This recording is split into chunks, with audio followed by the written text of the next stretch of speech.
That is because the gasket or the rubber washer around it, it got cut completely on its own.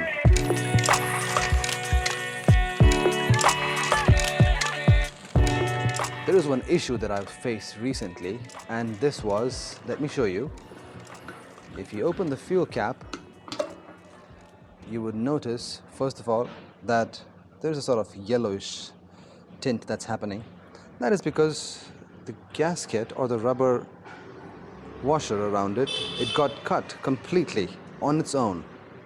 Now I know this is a common issue and most of you guys out there are telling me to get it replaced under warranty, but you know what, just stop and think about it. If you replace this, not only this gets replaced, but your ignition lock also gets replaced and the side panel lock also gets replaced. So is it really worth it to go through all that just to replace this tiny rubber marking? So yeah, I don't really think so. So that's what I wanted to talk about today. So although it can be done, but I'd rather go for a long-term solution because I've seen more videos on YouTube that this is gonna get cut almost on its own after a year or so again, and then you basically run out of warranty as well, and yeah, the entire thing, you have to go through all of that. So I'll tell you what, I found a company online by the name of Road Power Customs. Now these guys specifically make the rubber for the fuel cap, and they gave a little personalized note also. Dear Srinivas, we'd like to personally thank you for choosing us, Road Power Customs. We appreciate and value your business. Always safe, gear up and ride safe, which is a nice little touch, I believe. And if you open the box, inside you would get a keyring, and you get this. Now this is made from a very high quality rubber, which will not get cut and will have a much more longer shelf life as well. Now I'm going to install this one and replace the one that is damaged here. So let's go ahead and do it. Tear it up, and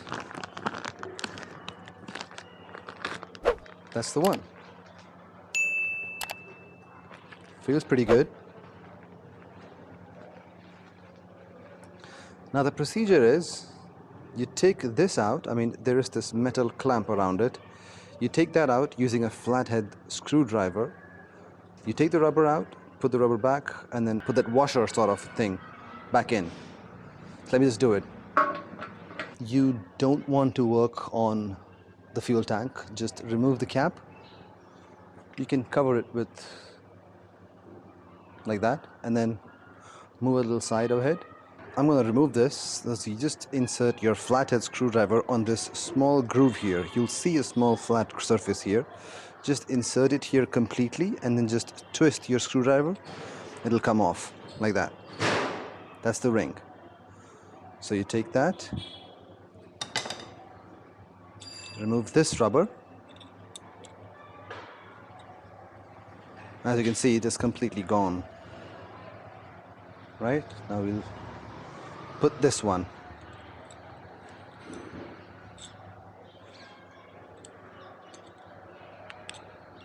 It's as simple as that.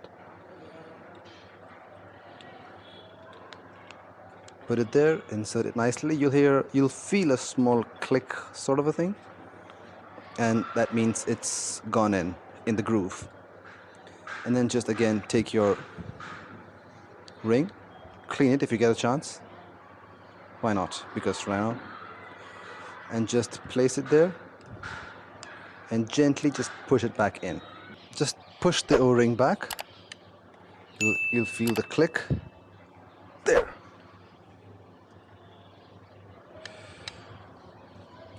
And it'll go in.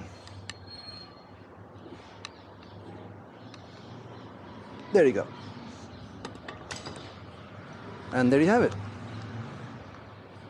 That's how you replace your rubber O-ring for the fuel cap. And then to install it back, just push it down there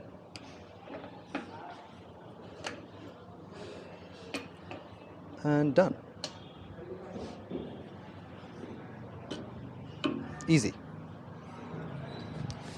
So that was a small and quick video. I hope you enjoyed it. I really like Road Power Customs, and to not have to go through the hassle of changing all 3 lock sets, which is the ignition one, the fuel cap, and the panel, side panel. So there you have it. That's the small video. Thank you so much for watching, guys. I hope you learned something new, and I hope you liked the video. Thank you so much. Take care. Ride safe.